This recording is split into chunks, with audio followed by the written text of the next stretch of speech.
നമസ്കാരം, ഞാൻ ശാലിനി. പ്രധാന വാർത്തകൾ. ചൂളം വിളിച്ച് അങ്കമാലി എരുമേലി ശബരി റെയിൽ പാത ഭൂമി ഏറ്റെടുക്കുന്നതിനുള്ള നടപടികൾ വേഗത്തിൽ. 305.71 ഹെക്ടർ ഭൂമി ഏറ്റെടുക്കാൻ ഗതാഗത വകുപ്പ് ഉത്തരവിറക്കി. റവന്യൂ വകുപ്പ് വിജ്ഞാപനം ഉടൻ. പാചകവാതക വില വർധന ഇരുട്ടടിയായി. കുടുംബ ബജറ്റ് താളം തെറ്റും. ഹോട്ടൽ വ്യവസായ മേഖല കടുത്ത പ്രതിസന്ധിയിലേക്ക്. വികസനത്തിന് ഊന്നലുമായി ചിറക്കടവ് ഗ്രാമപഞ്ചായത്ത് ബജറ്റ്. ടൗൺ ഹാൾ നവീകരിക്കാൻ 1.5 കോടി രൂപ. കോയിപ്പള്ളി കുടിവെള്ള പദ്ധതിക്കായി 25 ലക്ഷം. കോട്ടയത്ത് NGO അസോസിയേഷൻ വനിതാ ജീവനക്കാരുടെ പ്രതിഷേധ പൊങ്കാല. തടഞ്ഞുവെച്ച ആനുകൂല്യങ്ങൾ ഉടൻ നൽകണമെന്നാവശ്യം. വാർത്തകൾ വിശദമായി.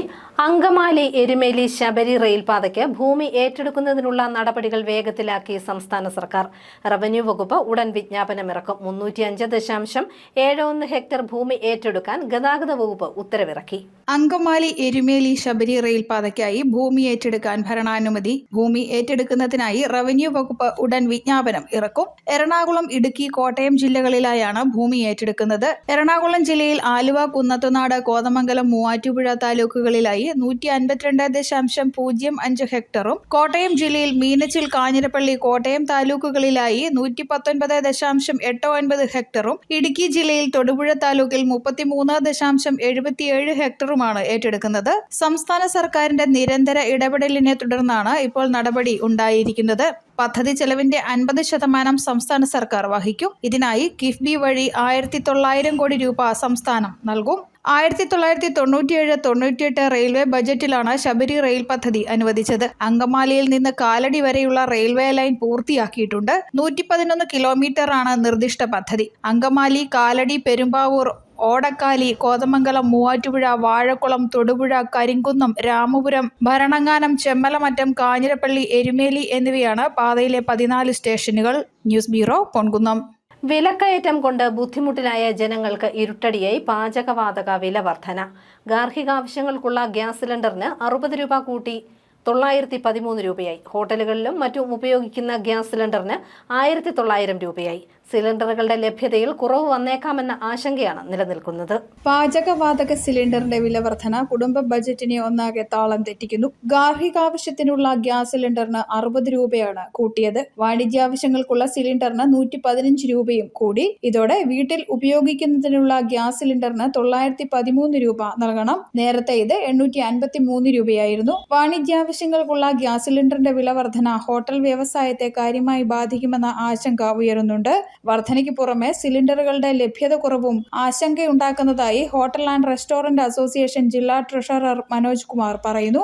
വില കൂടിയത് കച്ചവടത്തെ ബാധിക്കുന്നതിനേക്കാൾ ഉപരിയായിട്ട് ഇപ്പോൾ സംഭവിച്ചിരിക്കുന്ന ഇന്നിപ്പോൾ ഉണ്ടായിരിക്കുന്ന ഒരു പ്രതിഭാസം എന്ന് പറയുന്നത് നമുക്ക് സിലിണ്ടറുകളുടെ അവൈലബിലിറ്റി ഇപ്പോൾ കമ്പനികൾ വെട്ടിച്ചുരുക്കിയിരിക്കുക. ഇപ്പോൾ ഇന്നിപ്പോൾ രാവിലെ നിങ്ങൾക്ക് നോക്കിയറിയാം, ഇവിടുത്തെ നമ്മുടെ ഗ്യാസിൻ്റെ സ്റ്റോക്ക് പോലും ഇന്ന് ഇത്രയും നേരമായിട്ട് നമുക്ക് സപ്ലൈ വന്നിട്ടില്ല.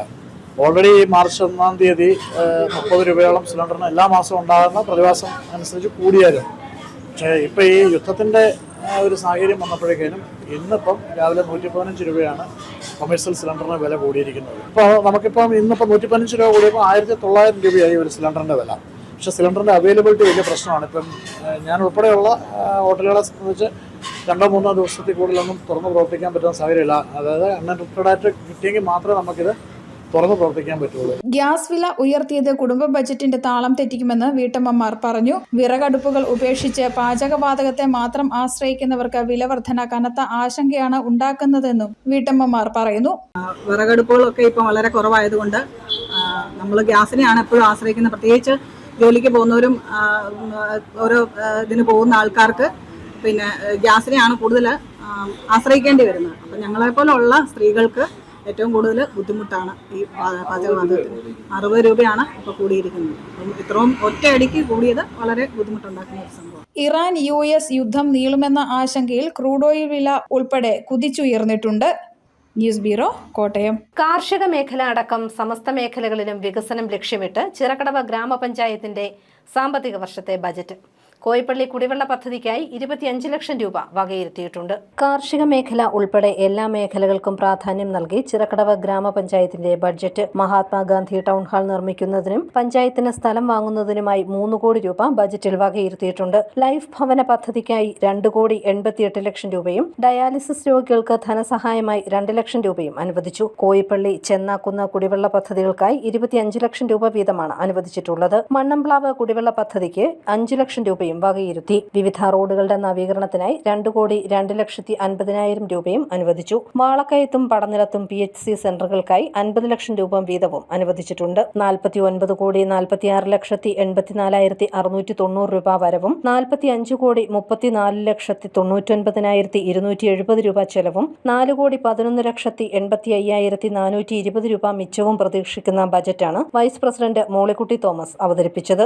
ഉൽപാദന മേഖല 1,35,79,850 രൂപ. പശ്ചാത്തല മേഖല 5,42,50,000. സേവന മേഖല 7,80,31,275. ഭവന പദ്ധതി 1,60,00,000. കാർഷിക മേഖല 1,05,00,000. മൃഗസംരക്ഷണം ക്ഷീരവികസനം 25 ലക്ഷം. കുടിവെള്ളം 1,15,26,000. വനിതാ ശിശുക്ഷേമം 55 ലക്ഷം. വിദ്യാർത്ഥികൾക്ക് കായിക പരിശീലനത്തിനും സ്കൂളിന് ഫർണിച്ചർ വാങ്ങുന്നതിനും കുട്ടികൾക്കുള്ള പ്രഭാത ഭക്ഷണത്തിനും അതിദരിദ്ര നിർമ്മാർജ്ജനത്തിനുമായി ബജറ്റിൽ തുക മാറ്റിവെച്ചു. SC/ST പദ്ധതിക്കായി 8 ലക്ഷം രൂപയും അനുവദിച്ചിട്ടുണ്ട്. പഞ്ചായത്ത് പ്രസിഡന്റ് TN ഗിരീഷ് കുമാറിന്റെ അധ്യക്ഷതയിൽ ചേർന്ന യോഗത്തിൽ പഞ്ചായത്ത് അംഗങ്ങൾ, ജീവനക്കാർ തുടങ്ങിയവർ പങ്കെടുത്തു. News bureau, Ponkunnam. Greater Kottayam വികസന കാഴ്ചപ്പാടുമായി കോട്ടയം നഗരസഭയുടെ ബജറ്റ്. കോട്ടയം നഗരത്തിൽ ശാസ്ത്രീയ മാലിന്യ സംസ്കരണ പദ്ധതി നടപ്പാക്കുമെന്നും ബജറ്റിൽ പറയുന്നു. 2031 കോട്ടയത്തെ രാജ്യത്തെ ഏറ്റവും മികച്ച ജീവിത സൗകര്യമുള്ള ഇടത്തരം നഗരമാക്കി മാറ്റുക എന്ന ലക്ഷ്യത്തോടെ ഗ്രേറ്റർ കോട്ടയം വികസന കാഴ്ചപ്പാട് മുന്നോട്ട് വെച്ച് കോട്ടയം നഗരസഭയുടെ 2026-27 സാമ്പത്തിക വർഷത്തെ ബജറ്റ് 242,36,62,432 രൂപ വരവും 232,67,35,200 രൂപ ചെലവും 96,92,07,232 രൂപ നീക്കിയിരിപ്പും പ്രതീക്ഷിക്കുന്ന ബജറ്റാണ് നഗരസഭാ വൈസ് ചെയർപേഴ്സൺ ഷീബ പുന്നൻ അവതരിപ്പിച്ചത്. സമീപ പഞ്ചായത്തുകൾ, ഗതാഗത ഇടനാഴികൾ, ജലാശയങ്ങൾ, വിദ്യാഭ്യാസ കേന്ദ്രങ്ങൾ, സാമ്പത്തിക മേഖലകൾ എന്നിവയെ കോർത്തിണക്കുന്ന സംയോജിത പ്രാദേശിക വികസന രീതിയാണ് ഗ്രേറ്റർ കോട്ടയം പദ്ധതിയുടെ ലക്ഷ്യമിടുന്നത്. സമഗ്ര മാലിന്യ സംസ്കരണ സംവിധാനത്തിലൂടെ നഗരത്തെ ശുചിത്വമുള്ളതും ആരോഗ്യകരമായ നഗര ലക്ഷ്യത്തിനായി ശാസ്ത്രീയ മാലിന്യ സംസ്കരണ പദ്ധതിയും നടപ്പാക്കും. കോട്ടയം തിരുനക്കര ബസ് സ്റ്റാൻഡിൽ മൾട്ടിപർപ്പസ് ബസ് ബേ കോംപ്ലക്സ് നിർമ്മിക്കും. മുൻ മുഖ്യമന്ത്രി ഉമ്മൻചാണ്ടിയുടെ സ്മരണ നിലനിർത്താൻ അത്യാധുനിക സംവിധാനത്തോടെ വടവാതൂർ ഡംപിംഗ് യാർഡ് സ്ഥലത്തിന്റെ കിഴക്ക് ഭാഗത്ത് കൺവെൻഷൻ സെന്റർ നിർമ്മാണം ആരംഭിക്കും.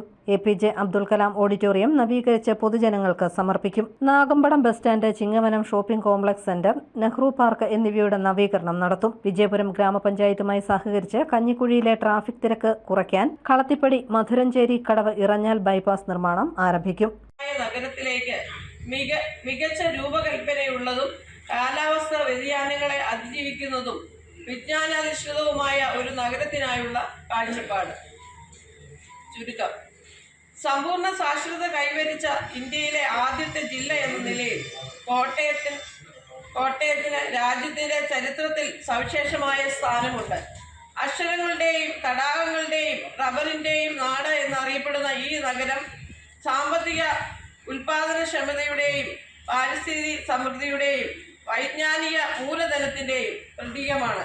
എങ്കിലും സാക്ഷരത എന്നത് ഒരു ലക്ഷ്യമായിരുന്നില്ല, അതൊരു തുടക്കം മാത്രമായിരുന്നു. കോട്ടയം നഗരത്തിലെ ബസ് ഷെൽട്ടറിൽ യാത്രക്കാർക്ക് സൗകര്യം ഒരുക്കാൻ ക്യാമറ, വൈഫൈ, ചാർജിംഗ് സൗകര്യങ്ങൾ എന്നിവയുടെ നഗരഹൃദയത്തിലെ ബസ് സ്റ്റോപ്പുകളിൽ AC ബസ് ഷെൽട്ടറുകൾ സ്ഥാപിക്കുന്നതിനുൾപ്പെടെയുള്ള വിവിധ പദ്ധതികൾ ബജറ്റിൽ അവതരിപ്പിച്ചു. ബജറ്റിന്മേലുള്ള ചർച്ച തിങ്കളാഴ്ച നടക്കും. News bureau, Kottayam. വിവിധ ആവശ്യങ്ങൾ ഉന്നയിച്ച് കോട്ടയത്ത് NGO അസോസിയേഷൻ വനിതാ ജീവനക്കാരുടെ പ്രതിഷേധ പൊങ്കാല ജില്ലാ പഞ്ചായത്ത് വൈസ് പ്രസിഡന്റ് ബിന്ദു സെബാസ്റ്റ്യൻ ഉദ്ഘാടനം ചെയ്തു. NGO അസോസിയേഷൻ ജില്ലാ വനിതാ ഫോറത്തിന്റെ നേതൃത്വത്തിൽ കോട്ടയം കളക്ടറേറ്റിന് മുൻപിൽ വനിതാ ജീവനക്കാർ പ്രതിഷേധ പൊങ്കാലയിട്ടു. ജീവനക്കാരുടെ തടഞ്ഞുവെച്ച ആനുകൂല്യങ്ങൾ ഈ സർക്കാരിന്റെ കാലയളവിൽ തന്നെ നൽകണമെന്നും ഡേറ്റാ ചോർത്തൽ വിഷയത്തിൽ അന്വേഷണം വേണമെന്നും അഷ്വേർഡ് പെൻഷൻ നടപ്പാക്കാനുള്ള ശ്രമം ഉപേക്ഷിച്ച് സ്റ്റാറ്റ്യൂട്ടറി പെൻഷൻ തിരികെ കൊണ്ടുവരണമെന്നും ആവശ്യപ്പെട്ടായിരുന്നു പ്രതിഷേധം. സംസ്ഥാന വനിതാ ഫോറം കൺവീനർ ത്രേസ്യാമ്മ മാത്യുവിന്റെ അധ്യക്ഷതയിൽ കൂടിയ യോഗം ജില്ലാ പഞ്ചായത്ത് വൈസ് പ്രസിഡന്റ് ബിന്ദു സെബാസ്റ്റ്യൻ ഉദ്ഘാടനം ചെയ്തു. തീർച്ചയായിട്ടും സർക്കാർ മേഖലയിൽ ജോലി ചെയ്യുന്ന പ്രിയപ്പെട്ടവരെ അവരുടെ ആനുകൂല്യങ്ങൾ നിഷേധിച്ചുകൊണ്ട് ഇപ്പോൾ ആ ആനുകൂല്യങ്ങൾ ഈ ഭരണം തീരാറായപ്പോൾ അനുവദിച്ചിട്ടുണ്ട്. എന്തിനു വേണ്ടിയാണ്? ഇനി ഒരിക്കലും തങ്ങൾ ഈ അധികാരത്തിൽ വരികയില്ലെന്ന് അവർക്ക് കൃത്യമായിട്ട് അറിയാം. അങ്ങനെയാണെങ്കിൽ അടുത്തതായിട്ട് വരുന്ന ഭരണസമിതിയുടെ തലയിൽ ഇതെല്ലാം കെട്ടിവെച്ചുകൊണ്ട് ഈ DA കുടിശ്ശികകളും മറ്റും വലിയൊരു സർക്കാരിന് വലിയൊരു ബാധ്യതയാക്കിക്കൊണ്ട് ഇറങ്ങിപ്പോകാം എന്നാണ് ഇപ്പോൾ കണക്ക് കൂട്ടിയിരിക്കുന്നത്. തീർച്ചയായിട്ടും നമുക്കറിയാം, കുറഞ്ഞ ബഡ്ജറ്റിലെ ഈ വനിതാ ജീവനക്കാരെയും മറ്റും സംബന്ധിച്ചിടത്തോളം, സർക്കാർ ജീവനക്കാരെ സംബന്ധിച്ചിടത്തോളം നമുക്കറിയാം, ഈ കെട്ടുന്ന നക്കാപ്പിച്ച കാശ് കൊണ്ട് അവരുടെ വീടുകളിലെ അടുപ്പ് പുകയില്ലെന്ന്. മഹിളാ കോൺഗ്രസ് സംസ്ഥാന secretary Geetha Sreekumar, NGO association സംസ്ഥാന ട്രഷറർ VP ബോബിൻ, ജില്ലാ പ്രസിഡന്റ് സതീഷ് ജോർജ്, ജില്ലാ സെക്രട്ടറി സോജോ തോമസ്, ജില്ലാ വനിതാ ഫോറം കൺവീനർ ലീനാമോൾ തുടങ്ങിയവർ പങ്കെടുത്തു. News bureau, Kottayam. ചിറക്കടവിൽ വനിതാ സംഗമം നടത്തി. ഇന്ത്യയിൽ വനിതാ സംവരണത്തിന് തടസ്സം പുരുഷ മേധാവിത്വമെന്ന് വനിതാ സംഗമം ഉദ്ഘാടനം ചെയ്ത് സോഷ്യൽ ജസ്റ്റിസ് ഫോറം സംസ്ഥാന പ്രസിഡന്റ് KM വർഗീസ് പറഞ്ഞു. രാജ്യത്ത് വനിതാ സംവരണ നിയമം നടപ്പാക്കുന്നതിന് തടസ്സം രാഷ്ട്രീയ ഭരണ നേതൃത്വങ്ങളിൽ നിലനിൽക്കുന്ന പുരുഷ മേധാവിത്വമെന്ന് സോഷ്യൽ ജസ്റ്റിസ് ഫോറം സംസ്ഥാന പ്രസിഡന്റ് KM വർഗീസ്. രാജ്യത്ത് നടക്കുന്ന എല്ലാ തെരഞ്ഞെടുപ്പുകളിലും സ്ത്രീകൾക്ക് മതിയായ പ്രാതിനിധ്യം ഉറപ്പുവരുത്തണമെന്നും അദ്ദേഹം പറഞ്ഞു. ചിറക്കടവ് UP സ്കൂൾ ഹാളിൽ സോഷ്യൽ ജസ്റ്റിസ് ഫോറം സംഘടിപ്പിച്ച അതുല്യ വനിതാ സംഗമം ഉദ്ഘാടനം ചെയ്യുകയായിരുന്നു അദ്ദേഹം. സ്ത്രീ വിദ്യാഭ്യാസമാണ് രാജ്യപുരോഗതിയുടെ അളവുകോലെന്നും സ്ത്രീകളെ വിൽപ്പനച്ചരക്കാക്കി മാറ്റുന്ന വ്യവസ്ഥിതിയിൽ ഇന്നും മാറ്റമൊന്നുമില്ലെന്നും അദ്ദേഹം പറഞ്ഞു. സ്ത്രീകളുടെ വിദ്യാഭ്യാസം രാജ്യപുരോഗതിയുടെ അളവുകോലാണ്. ഭരണഘടനാപരമായിട്ടുള്ള അവകാശങ്ങളെ കുറിച്ചുള്ള അജ്ഞത നീങ്ങുന്നതിനും അന്ധവിശ്വാസങ്ങളിൽ നിന്ന് മോചനം നേടുന്നതിനും സ്ത്രീകൾക്ക് വിദ്യാഭ്യാസം അത്യന്താപേക്ഷിതമാണ്.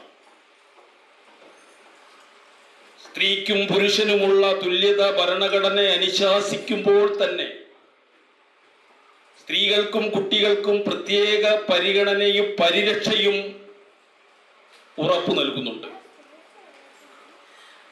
ഇന്ത്യയുടെ പാർലമെന്റിലും അസംബ്ലികളിലും സ്ത്രീകൾക്ക് മതിയായ പ്രാതിനിധ്യം ഉറപ്പുവരുത്തുന്നതിനുള്ള വനിതാ സംവരണ ബില്ല് ഇന്ത്യയിലെ മുഴുവൻ രാഷ്ട്രീയ പാർട്ടികളും അനുകൂലമായിട്ടും നിയമമാകുന്നതിന് പതിറ്റാണ്ടുകൾ വേണ്ടി വന്നു എന്നുള്ളത് ചരിത്രമാണ്. ലോകത്തെ ഏറ്റവും വലിയ ജനാധിപത്യ രാജ്യമാണ് ഇന്ത്യ. ജനാധിപത്യത്തിന്റെ ശ്രീകോവിലായിട്ടുള്ള ഇന്ത്യയുടെ പാർലമെന്റിൽ വനിതാ സംവരണ ബില്ല് കൂകി തോൽപ്പിക്കുന്ന സ്ഥിതി വരെ ഉണ്ടായിട്ടുണ്ട്.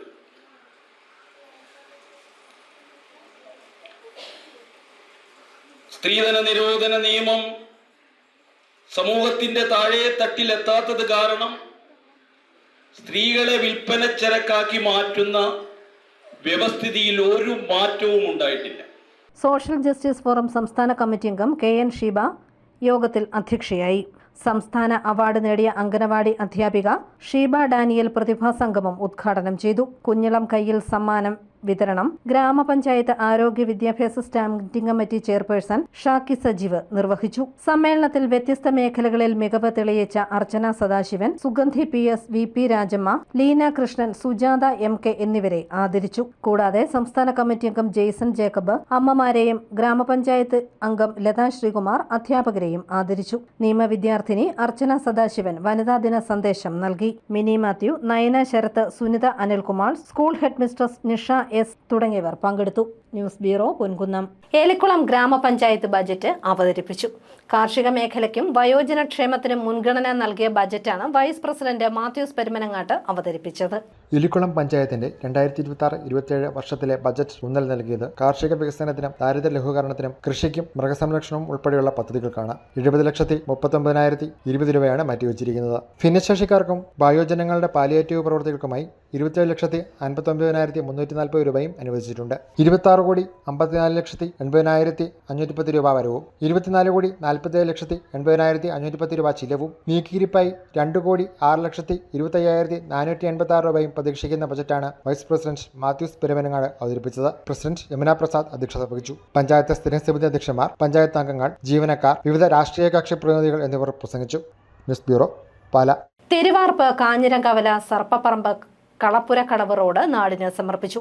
മന്ത്രി വി.എൻ. വാസവന്റെ MLA ഫണ്ടിൽ നിന്നും 75 ലക്ഷം രൂപ വിനിയോഗിച്ചാണ് ആദ്യഘട്ട നിർമ്മാണം പൂർത്തിയാക്കിയത്. തിരുവാർപ്പ് ഗ്രാമപഞ്ചായത്തിലെ കാഞ്ഞിരംകവല സർപ്പപ്പറമ്പ് കളപ്പുരക്കടവ് റോഡ് സഹകരണം തുറമുഖം ദേവസ്വം വകുപ്പ് മന്ത്രി വി.എൻ. വാസവൻ നാടിന് സമർപ്പിച്ചു. മന്ത്രിയുടെ MLA ഫണ്ടിൽ നിന്ന് അനുവദിച്ച 75 ലക്ഷം രൂപ വിനിയോഗിച്ചാണ് ആദ്യഘട്ട നിർമ്മാണം പൂർത്തിയാക്കി ഗതാഗതത്തിന് സജ്ജമാക്കിയത്. രണ്ടാം ഘട്ട നിർമ്മാണത്തിനുള്ള തുകയും അനുവദിച്ചിട്ടുണ്ട്. പഴുക്കാനിലം കായൽ ശുചീകരണത്തിന് കിഫ്ബി വഴി 102 കോടി രൂപ അനുവദിച്ച പദ്ധതി തിരുവാർപ്പ് ഗ്രാമപഞ്ചായത്തിന്റെ വികസനത്തിൽ നിർണായകമാകുമെന്ന് മന്ത്രി പറഞ്ഞു. ചെറുതും വലുതുമായ പദ്ധതികൾ ഏറ്റെടുത്ത് നാടിതുവരെ കാണാത്ത വികസനം സാധ്യമാക്കിയെന്നും അദ്ദേഹം കൂട്ടിച്ചേർത്തു. തന്നതും നേരത്തെ നമുക്ക് അനുവദിച്ച ഫണ്ടുമുണ്ട്, അതും കൂട്ടിച്ചേർത്ത് ആ കാര്യങ്ങളിലേക്ക് പോകാൻ കഴിയും.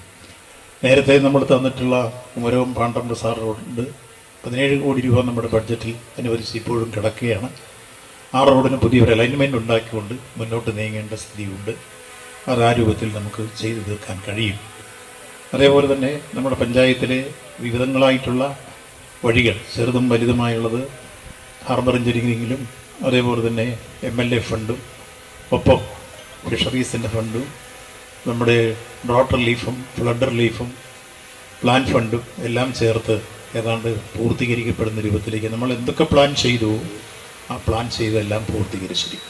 കാഞ്ഞിരംകവലയിൽ നിന്ന് സർപ്പപ്പറമ്പ് വഴി കളപ്പുരക്കടവ് വരെ നീളുന്നതാണ് ബൈപ്പാസ് റോഡ്. ഇരുവശവും കല്ലുകെട്ടി കോൺക്രീറ്റ് ചെയ്താണ് നിർമ്മാണം പൂർത്തിയാക്കിയത്. ചടങ്ങിൽ തിരുവാർപ്പ് ഗ്രാമപഞ്ചായത്ത് പ്രസിഡന്റ് ജയ സജിമോൻ അധ്യക്ഷയായിരുന്നു. Vice president PA Abdul Kareem, സ്ഥിരം സമിതി അധ്യക്ഷന്മാരായ ജെസി നൈനാൻ, ആദർശ് അശോകൻ, ശ്രീജ, ഗ്രാമപഞ്ചായത്ത് അംഗങ്ങളായ TC ശ്രീദേവി, അഖില സുരേഷ് തുടങ്ങിയവർ പങ്കെടുത്തു. News bureau, Kottayam. പ്രധാന വാർത്തകൾ ഒരിക്കൽ കൂടി. ചൂളം വിളിച്ച് അങ്കമാലി എരുമേലി ശബരി റെയിൽ പാത ഭൂമി ഏറ്റെടുക്കുന്നതിനുള്ള നടപടികൾ വേഗത്തിൽ. 305.71 ഹെക്ടർ ഭൂമി ഏറ്റെടുക്കാൻ ഗതാഗത വകുപ്പ് ഉത്തരവിറക്കി. റവന്യൂ വകുപ്പ് വിജ്ഞാപനം ഉടൻ. പാചകവാതക വില വർധന ഇരുട്ടടിയായി. കുടുംബ ബജറ്റ് താളം തെറ്റും. ഹോട്ടൽ വ്യവസായ മേഖല കടുത്ത പ്രതിസന്ധിയിലേക്ക്.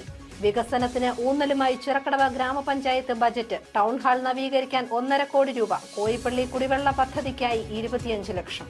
കോട്ടയത്ത് NGO അസോസിയേഷൻ വനിതാ ജീവനക്കാരുടെ പ്രതിഷേധ പൊങ്കാല. തടഞ്ഞുവെച്ച ആനുകൂല്യങ്ങൾ ഉടൻ നൽകണമെന്നാവശ്യം. ഈ ബുള്ളറ്റിൻ പൂർണ്ണമാകുന്നു. നമസ്കാരം.